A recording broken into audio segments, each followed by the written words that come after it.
Once we go live, sir, I'll introduce you and the topic, then we'll be handing it over to you. Yeah. And from there, you can proceed.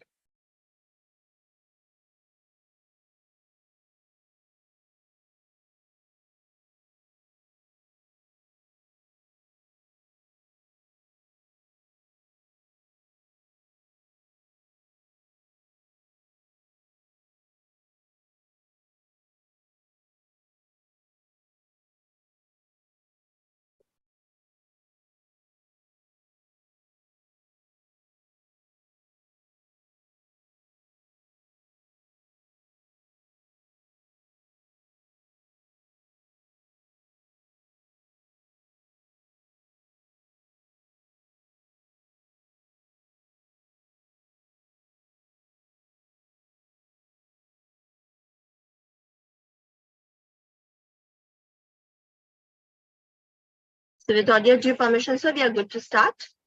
Yes. Good afternoon, everyone. This is Batul from IGCP, and I would like to welcome all the viewers who have joined our platform for the better exchange of knowledge that is going to be shared by our keynote speaker, doctor, for today's session. With great honor and pleasure, I would like to introduce the very renowned surgical oncologist, Dr. Bhushan S. Bhalgat, sir. Sir is surgical oncologist and consultant surgical oncologist at Shayadri Hospital, Pune. With Sir's help and with Sir's wonderful inputs, we'll be talking about a very important topic for today, which is working woman wellness, breast and cervix cancer. Well, this topic needs a lot of emphasis, and nobody else could be better than Sir to talk about this topic. So before moving on to today's session, let us have a brief look on what the topic says. So in this informative session, as we delve into the crucial topic of breast and cervical cancer awareness, our expert will provide valuable insights, actionable tips, and practical guidance to help working women prioritize their health without compromising their professional goals. So now, without any further delay, I would like to welcome Sir at our forum and would like to hand over the session to him for his precious talk to begin. Sir, over to you. Thank you, madam, for such a great introduction. Working woman is a very volatile criteria of a human being because she is not able to take care of her own health. She has to take care of her household, of her husband, of her children, of her parents, of her in-laws, but her own health is at stake while she is doing all this.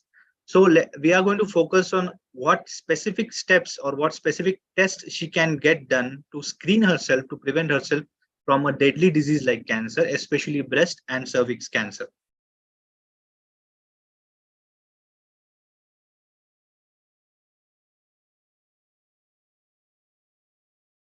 So let me talk about breast cancer first. What is the most common symptom a lady comes to us, like any doctor or an oncologist to be specific, is a lump in the breast. So what is a lump? A lump is any palpable. By palpable, I mean it should be felt by his or her hand. So any palpable lump or a non-palpable lump. By non-palpable lump means it is found on annual checkups like mammography or sonography. So any of these, whether it is palpable or it is found on any test, that kind of swelling is known as lump, and it is the most common symptom of breast cancer. So what could be that lump? That lump could be any four of these. Like you can see in this chart, that lump could be a fibroadenoma, the lump could be fibroadenosis, the lump could be phylloids, or the lump could be cancer. So these are a bit confusing terms. Let me explain to you that in this table, you will be very clear what these terms are. So if a female is of lower age, like she is between 20 to 30, most commonly it is either fibroadenoma or fibroadenosis. If as the age increases, if the female is more than 40 and comes with a lump, it is more likely to be a cancer than the other two conditions. And the third condition, that is phylloids, you can see, is common in any age group. So the main symptom of fibroadenoma, fibroadenosis, and cancer is lump. Fibroadenoma, phylloids, and cancer is lump, but pain is the main symptom in fibroadenosis. So let me tell you what these terms are. Cancer, all of you know, is the most deadly disease. Fibroadenoma is like a small lump which is come from the breast only, but it is made up of more of fat, or it is more commonly made up from the fibers in the breast or the glands of the breast. It is nothing to worry about. Fibroadenomas are usually benign. They do not convert into cancer. and they can be removed or they can be kept under observation until they are large or until the patient has pain. If a female comes with pain as a first symptom rather than a lump, more commonly fibroadenosis is diagnosed. Fibroadenosis is that is there are small lumps throughout her breast. There is no specific lump, and there are medicines which can reduce this complaint or this disease. Phylloids is usually the patient comes with a large lump in the breast. It should be differentiated from cancer using other tests, and it is removed. So based on the size, we can see fibroadenomas are usually small, the phylloids are usually large, and cancer can be of any size.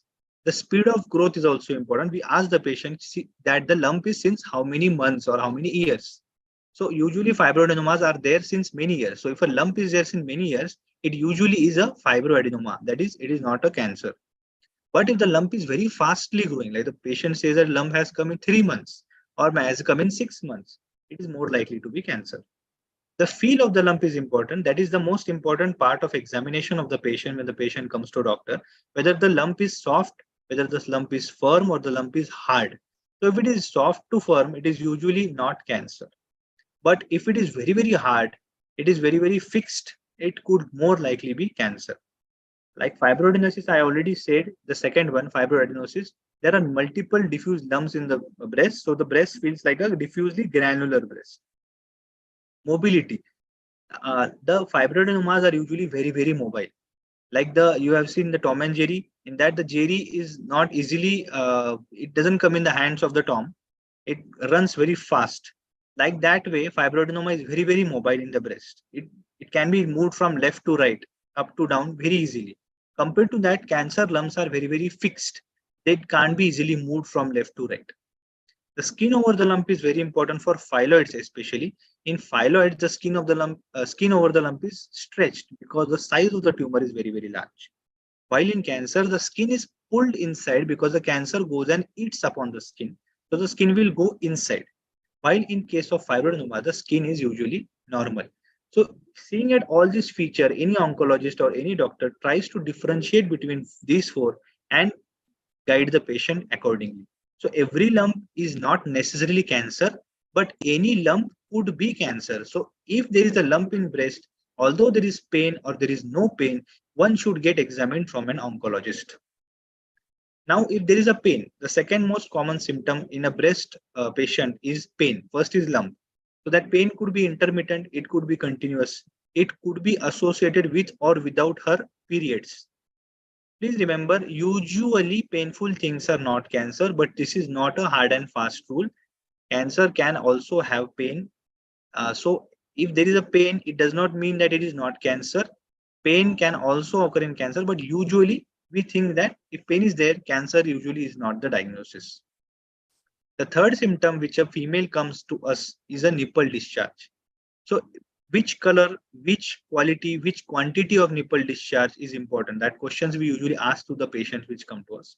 So if the discharge is from one side of the breast, if both the breasts are involved, the discharge is less likely to be cancer. If it is from one side, it is more likely to be a cancer. If it is spontaneous, that is, it is coming on its own, it is flowing easily, it could be more likely towards cancer. If it is not spontaneous, that it is only coming on pressure, it is less likely to be cancer. By sanguineous, I mean red color. So if it is a red color discharge, we think about cancer more. Now, in the one breast, there are multiple ducts, like there are multiple openings on the nipple.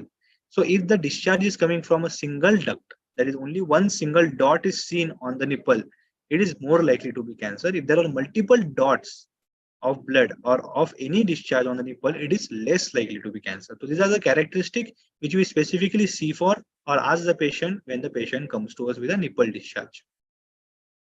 Other red flag signs of cancer of breast are retraction of the skin, because like I already said, the cancer goes and eats upon the skin.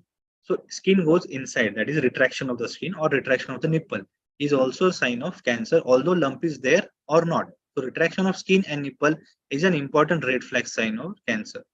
Another important sign is comparative change in breast size. So if suddenly you feel that within 3 months or 4 months, although there is no lump, but there is a comparative change of one breast compared to the other, should get examined from the oncologist. Now, what are the risk factor for breast cancer? Who are more likely to get breast cancer? This is not a hard and fast image. Anybody is susceptible to breast cancer. There is a risk of 5 to 8% in a general population. That is, any general lady has a 5 to 8% lifetime risk of getting breast cancer. Everyone does not get it. We do not know who will get it, but these patients who are, you can see in the image, are more likely to get breast cancer. Let us see in short what is the more characteristic features who are likely to get breast cancer. First, gender. Obviously, females are more likely to get breast cancer. Second, age. If the age goes more than 40, they are more likely to get breast cancer compared to the female who are less than 40.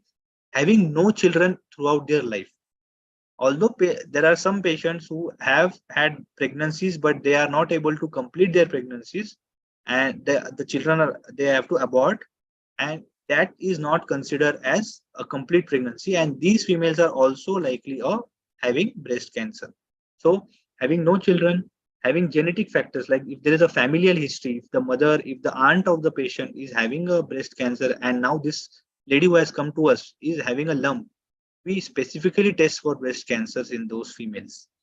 Giving birth at an older age is also one of the risk factor. Early menarche. By menarche means when the periods have started. Like if normal age group when the periods start in any female is between 8 to 14. So if there is a early menarche, so if it is very early, like 8, 9 or 10, there is a more chance that she might develop breast cancer later on in her life. Late menopause, like if normally age group between 45 to 55 have a menopause, stoppage of menses. If there's a delay in menopause, delay in stoppage of menses, these are also more likely to get breast cancer. Using hormone replacement therapy after menopause is also a high risk factor. Apart from that, obesity, eating junk food, lack of exercise also are a risk factor for breast cancer. Overall, this all depends on the amount of estrogen present in the body. So estrogen is a hormone which makes a female female. So that is the most important hormone in the female, which gives a feminine touch to the human being. So if that estrogen is in more amount, which is than what is required, that estrogen is harmful, and that is a high risk for breast cancer. And these all features cause estrogen to rise in the body. Now, family history is very important. If the patient has a lump and has a family history of breast cancer in her daughter, in her sister, in her mother, in her aunts, or in her grandmothers, then it is a high likelihood that she might also suffer from breast cancer. Now, screening. Screening means getting tested. This is a very important line which many people do not understand. Even many doctors do not understand what is the meaning of screening. So screening, suppose there are two kinds of people. One lady does not have any lump, any problem at all, and one lady has a lump in the breast. Now both are coming to the OPD. One lady has come because she has a lump. One lady has come just generally for checkup. Now the one who has come generally for a checkup is come for screening. The lady who has come for checkup because she has a lump does not count as screening. So screening means coming to a doctor before having any symptoms or without having any symptoms, just for a routine checkup. So screening for breast lump should be done on every female who has crossed for, these are American guidelines on the screen, but in India, because the rate of breast cancer is increasing nowadays too much, we recommend every female who has crossed 40 years of age to come to a doctor once in a year and get tested clinically as well as by mammography. Clinically means either palpation, by history, by examination, and then again doing a mammography of the patient.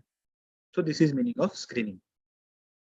Also, apart from that, every female, regardless of her age, should self-examine her breast in this manner. This image is from internet. You can type breast self-examination on the internet and find this image. This is a very good image showing each and every part, how to examine, how to look, in which lying down position, in standing position, you can examine your breast and you can diagnose lumps very early. When it should be done, it should be done every month by every female on day 7 after your menses have stopped. That is on day 12 of your cycle. Best time to examine the breast. Now, quadrant by distribution, this is not important for patients, but for us, that lumps which are coming in the upper and outer side of the breast are more likely to be cancerous. Now, whether to do now we all hear all these terms because many patients are being diagnosed in our household or in our neighborhood or our friends are being diagnosed. So these terms come, we hear them like mammography or sonography. Now patients are confused which test to be done, whether to do mammography or whether to do sonography.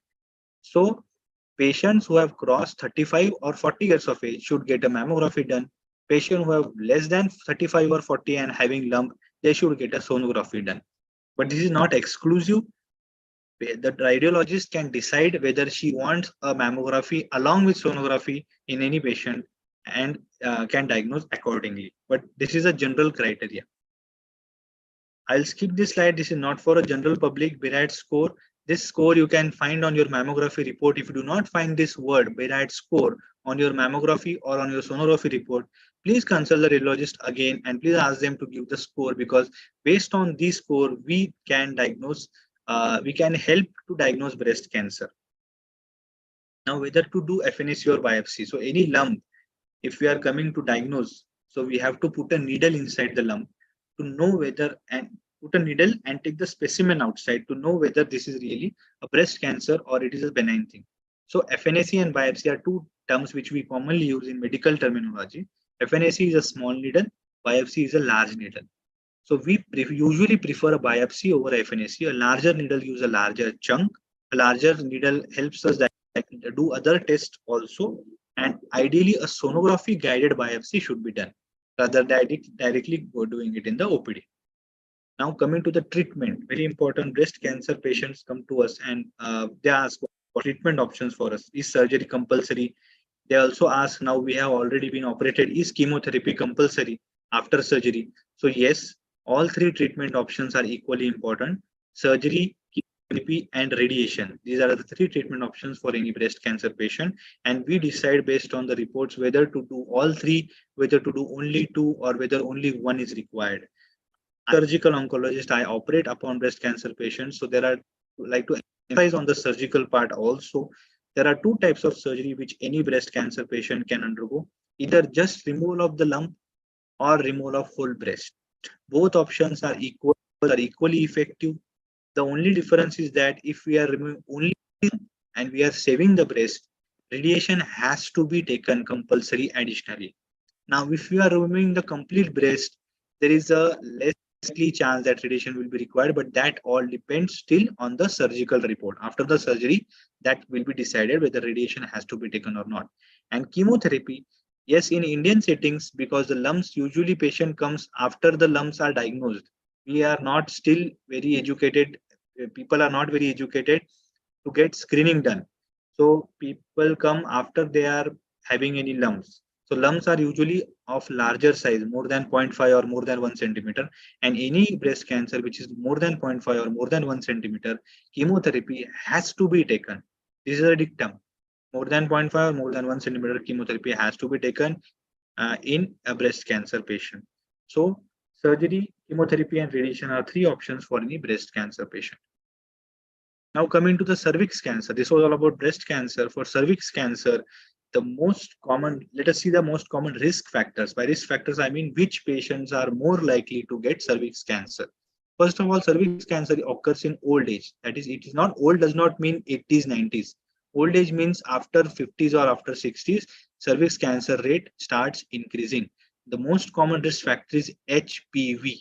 I hope many people who are listening to this lecture or who are routinely reading news, this HPV is caused by unprotected sexual intercourse. So if like you can see the other risk factors below, HPV is a human papilloma virus. It is a kind of virus which spreads during unprotected intercourse with multiple sexual partners. So if there are multiple sexual partners, there is a high likelihood that patient is contracted HPV, and HPV is a cause of cervix cancer in 90% of the patients.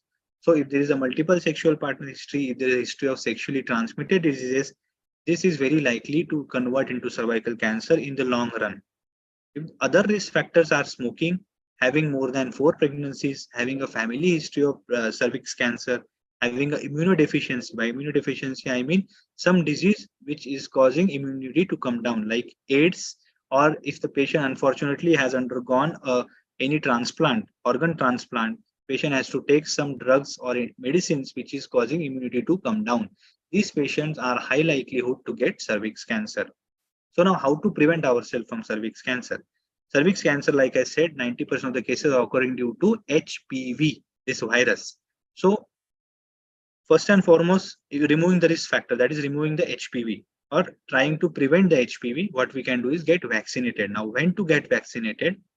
A vaccination can be best done between 9 to 12 years of age. Every female child who is 9 to 12 years of age has to get vaccinated with this one of these two vaccines. Nowadays, there is one more vaccine which is being developed indigenously in our own country. Uh, uh, Recently, in the news, it was there. We can also use that vaccine for preventing from cervix cancer. Now, if the female has not taken the vaccine at 12 years of age, she still can take the vaccine before her marriage or before her first intercourse. Now, if the female is already married, is already had her first sexual intercourse, vaccination still can be slightly effective until 45 years of age. So, a female who is up to 45 years of age, this vaccine will somewhat still be useful for her. So, it is advisable best to take between 9 to 12. If not, take before marriage or before first sexual intercourse. If still not taken, you can still take it up to 45 years of age. The benefit decreases as the age increases.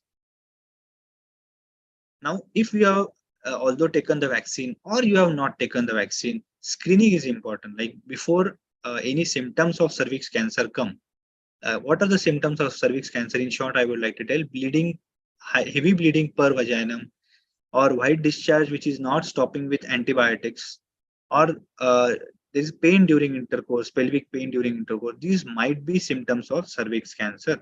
So how to screen yourself is doing a pap test or a HPV DNA test. So pap smear test, which we all hear very commonly, is a test done, like you can see in the image. A speculum is inserted and a swab is taken from the cervix, which is sent for testing. Now, who should do it? Every female who is crossed 21 years of age should get a pap smear test until she is 65. When it should be done? It should be done once every 3 years. Now, if you are doing a HPV DNA test, which is similar to this test, for sample collection, it is similar. The reports are different. So, HPV DNA test, if you are doing, it is a bit costlier than PAP, but it is not very, both these tests are not very costly. HPV DNA, if you are doing, you can do it once in 5 years. The criteria or age group remains same. Every female who has crossed 21 should get this test done from an oncologist or from a gynecologist. This was all about breast and cervix cancer. Just to give a touch on the important question which the patient asked: what is the stage of cancer? I've added this one single slide before I end my presentation. So what are the stages of cancer? Numerically, there are 4 stages. For medical professionals, we talk in 4 stages. But to simplify for general public, you can say that it could be into early stage, in moderate stage, or in advanced stage. Early stage means you can see a red dot there. These are the various organs in the body. You need not go into specific details, but you can see that red dot is limited to that one organ. So in this case, that is called as the early stage. Now you can see that red dot has increased and involved 2 organs, one below and one above. The stomach is also involved. So that is known as locally advanced or moderate stage. Now you can see there are 4 dots. 4 of them are at different locations in different organs. Now that is known as metastatic stage or stage 4. So this was just an additional slide, so that because many people want to know what is the meaning of stage and how many stages are there, I've added this slide. This was all about my presentation about working woman wellness, about breast and cervix cancer. Thank you for your time. This is my contact number on the screen. You can contact me on WhatsApp on this number if you have any personal queries or you have any patients regarding these cancers. Thank you so much. Now we can go for question and answer session, if any.